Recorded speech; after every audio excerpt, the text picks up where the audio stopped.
He is the face of righteous fury on screen, the humble master who defends the honor of his people. But the story of Donnie Yen is far more complex than any movie script.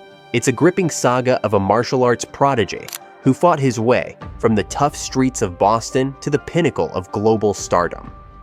We'll explore the real man behind the legend, from his near-bankruptcy and bitter industry feuds, to his immense wealth and controversial political transformation. This is the hidden life of Donnie Yen. For more deep dives like this, be sure to subscribe to our channel. Before the legend, there was the struggle.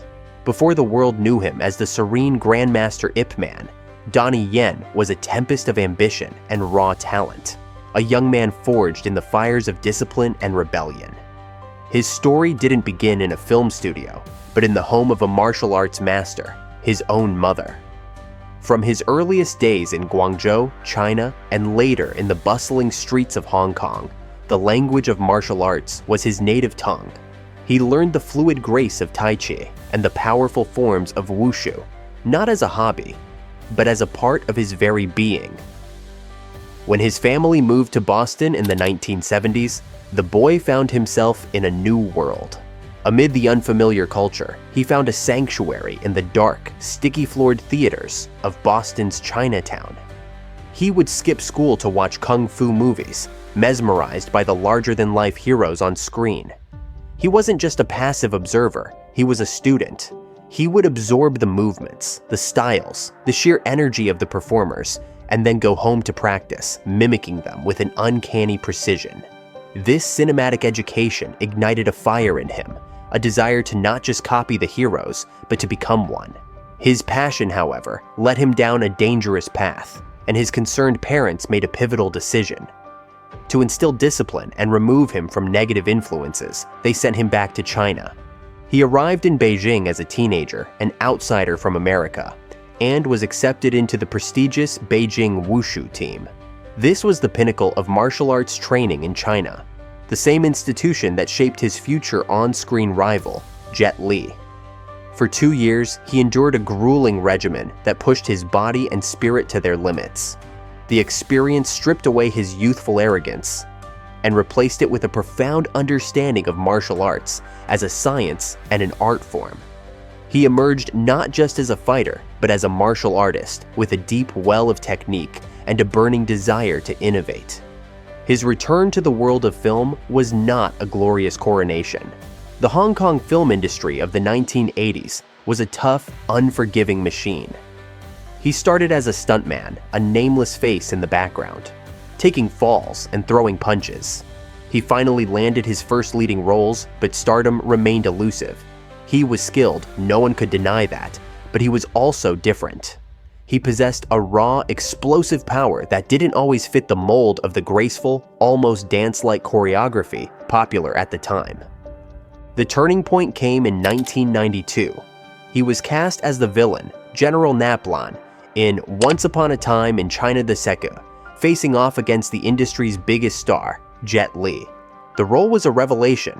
Yen brought a fierce intensity and a modern, hard-hitting style that was a stark contrast to Li's traditional elegance. Their final fight scene is now legendary, a breathtaking display of two masters at the peak of their powers. It wasn't just a fight, it was a conversation between two different philosophies of martial arts cinema. For his performance, Yen earned a Hong Kong Film Award nomination, and more importantly, the attention of the entire industry. He had arrived. Yet, the path forward was still fraught with conflict. The characters he played in films like Iron Monkey and the Tiger Cage series often reflected his own reality. They were outsiders, rebels, men of immense skill, who were often at odds with the established order. This on-screen persona mirrored his off-screen life. As he gained more recognition, he began to demand more creative control, especially over his fight scenes. He wanted to move beyond the wire work and acrobatics that defined the genre. He wanted to bring a new level of realism and visceral impact to the screen, incorporating elements of kickboxing, wrestling, and other modern combat sports. This ambition often put him in direct conflict with seasoned Hong Kong directors. who were used to a rigid system and tight production schedules. Yen was seen as difficult, a perfectionist who wanted to tear down the old ways. He was fighting a battle on two fronts: against the villains on screen and against the industry's resistance to change off screen. He poured his passion and his money into his own production company, determined to bring his vision to life. He directed his own films, like Legend of the Wolf, which were critically praised for their innovative action, but failed to find commercial success. At one point, he was on the verge of bankruptcy, forced to borrow money from loan sharks just to keep his dream alive. This was the hidden life of Donnie Yen. The years of relentless effort, the financial turmoil, and the creative battles fought in the shadows, all of which would lay the foundation for the global icon he was destined to become. After years of struggle and fighting for his creative voice, the role that would redefine Donnie Yen's life arrived not with a bang, but with a quiet proposition. He was offered the part of Ip Man, the Wing Chun Grandmaster, best known for being Bruce Lee's teacher. At the time, Ip Man was a respected but relatively obscure figure to the general public. There was no guarantee of success. The role demanded a profound transformation. Yen, known for his explosive, high-impact fighting style, had to completely reinvent his physicality. He immersed himself in the study of Wing Chun, a martial art characterized by its economy of motion, simultaneous blocking and striking, and straight-line attacks. It was a discipline that required him to quiet the storm of his usual on-screen persona and adopt a stoic calm.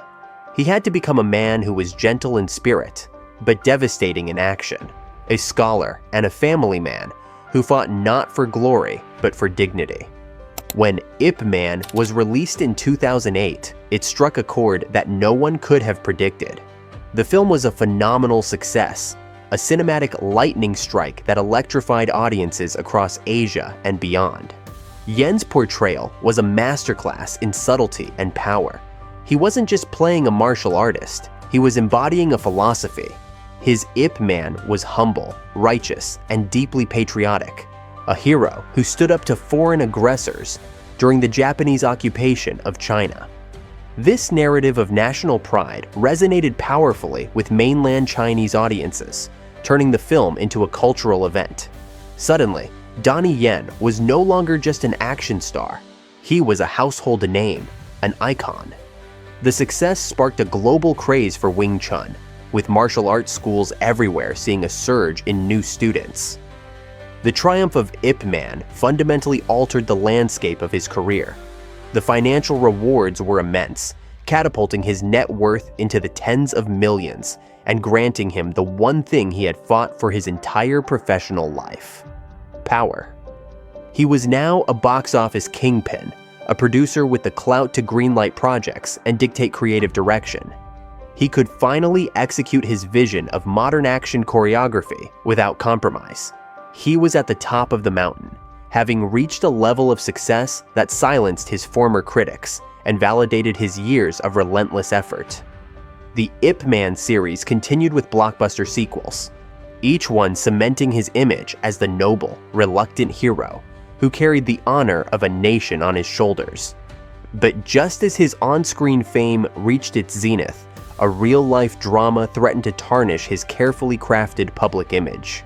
In 2012, during the production of the film Special ID, a bitter and very public conflict erupted between Yen and his co-star, Vincent Zhao. Zhao, a celebrated martial arts actor himself, suddenly left the production and held a press conference. He accused Yen, who is also a producer on the film, of being a tyrant on set.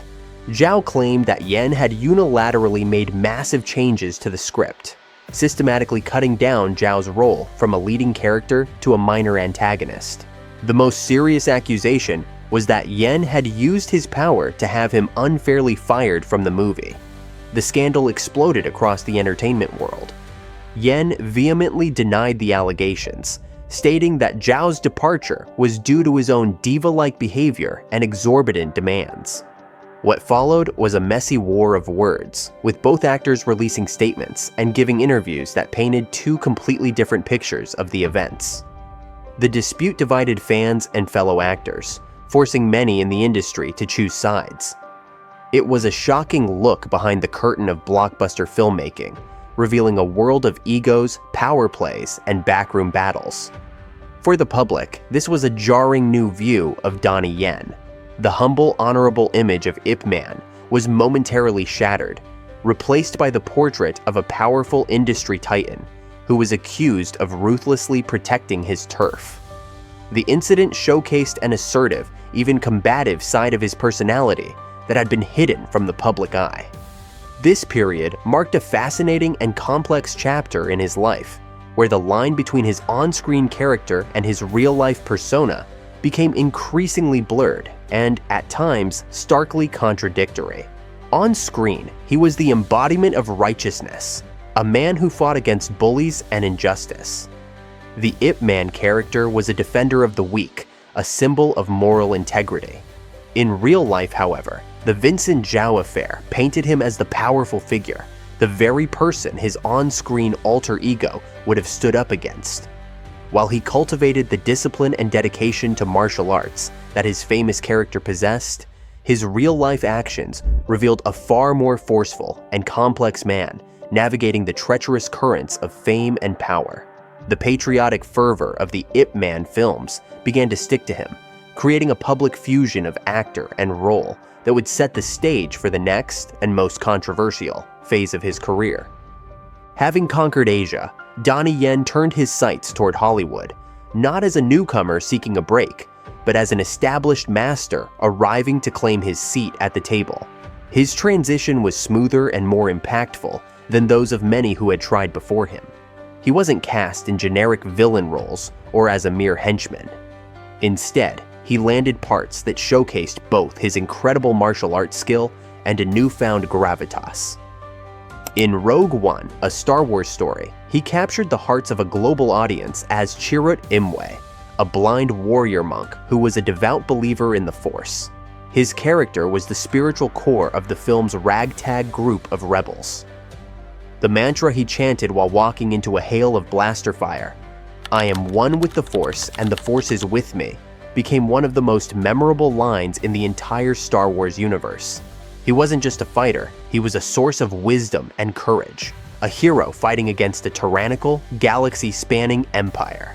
This role presented him to the West as a figure of immense integrity and principle. He solidified this image in John Wick Chapter 4, delivering a performance that many critics and fans felt stole the show. He played Kane, a blind assassin and an old friend of John Wick, forced by the oppressive High Table to hunt down the protagonist. Kane was a whirlwind of lethal grace, his blindness adding a layer of breathtaking skill to his movements. But beyond the action, the character was deeply complex and sympathetic. He was a man bound by a code of honor, trapped by a system he despised, and fighting for the freedom of his daughter. He was a killer with a soul, an antagonist you couldn't help but root for. Once again, Yen was playing a hero defined by his internal moral compass, a man struggling against a powerful, unjust system. These Hollywood roles cemented his global brand as a wise, honorable warrior, the very embodiment of the noble fighter he had perfected on screen for years. This carefully constructed international image, however, was about to collide spectacularly with his real-life political evolution. As his star rose in the West, his political voice grew louder in the East, and the message he sent was startlingly different from the one conveyed by his on-screen personas. The fusion of patriotism and heroism from the Ip Man films was no longer just a cinematic theme, it became his public platform.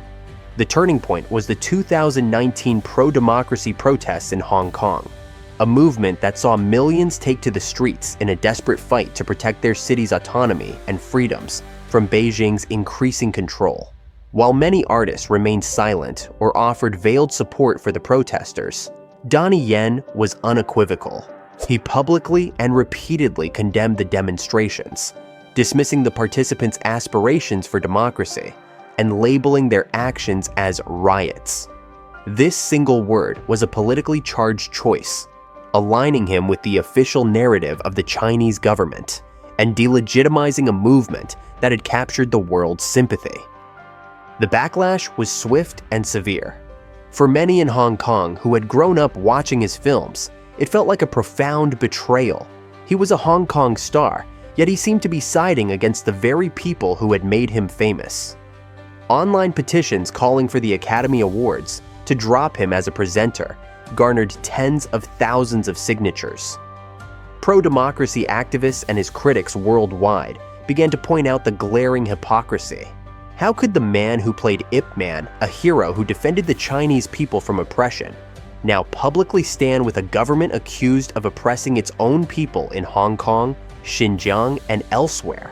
The man who played Chirrut Imwe, a rebel fighting against the empire, was now siding with the powerful state against protesters demanding basic rights. The contradiction was stark and impossible to ignore. His political alignment was not a fleeting statement, but a deep and formal commitment. In 2023, his transformation from movie star to political figure was made official when he was appointed as a Hong Kong delegate to the Chinese People's Political Consultative Conference, or CPPCC. This is not some honorary arts committee. It is the top political advisory body to the ruling Communist Party of China. His appointment was a powerful symbol, placing him firmly within Beijing's political establishment. It was a reward for his loyalty and a platform to amplify his pro-government views. He used this new position to praise the controversial national security law that Beijing had imposed on Hong Kong, a law that has effectively criminalized dissent, dismantled pro-democracy organizations, and led to the arrest of activists, journalists, and politicians. He spoke of the need for the youth to understand the greatness of the motherland, and presented a version of Hong Kong's story that was in perfect harmony with Beijing's official history. This final chapter of Donnie Yen's public life presents a fascinating and troubling paradox, a deep chasm between the fiction he creates and the reality he champions. The characters he plays are almost universally men who fight for the underdog, for justice, for freedom against overwhelming odds. Cain fought the high table for his personal freedom. Chirrut Imwe died fighting the empire. Chen Zhen, another of his iconic roles, fought against colonial Japanese forces. And Ip Man, his most famous creation, consistently stood up to powerful bullies who sought to impose their will on the weak. These are the heroes he has built his legacy on, noble figures who resonate with a universal desire for justice and liberty. Yet, in his own life, Donnie Yen has aligned himself with one of the world's most powerful authoritarian states. His critics argue that he now uses his considerable influence to defend a system that stands in direct opposition to the values his most beloved characters represent. This has irrevocably complicated his legacy. To his supporters in mainland China, he is a patriot, a true son of the nation who uses his fame to promote national pride and unity. They see his success in Hollywood as a victory for China itself. But to his detractors in Hong Kong and around the world, he is a cautionary tale of a hero who forgot what he was fighting for. They see a man who so convincingly played the part of the righteous warrior that he may have lost sight of what real oppression looks like. His life story is no longer just about martial arts, money, and movies. It is now a complex narrative about politics, power, and the difficult question of an artist's responsibility in a divided world. He remains a global icon, but the meaning of that icon has fundamentally changed. The hidden life is no longer about financial struggles or on-set disputes. It is about the quiet, internal calculus that led a cinematic hero of the people to become a public champion of the state. Donnie Yen's journey is a profound tale of ambition, transformation, and contradiction. From a rebellious youth to the embodiment of cinematic heroism, he achieved unimaginable success. Yet, in becoming a global icon, he aligned himself with a power structure that his most famous characters would have fought against. His legacy is now a battleground between his on-screen virtues and his real-world politics, leaving us to ask, can the hero on the silver screen be separated from the man behind the mask? To continue exploring the complex lives of icons, hit that subscribe button and join our community.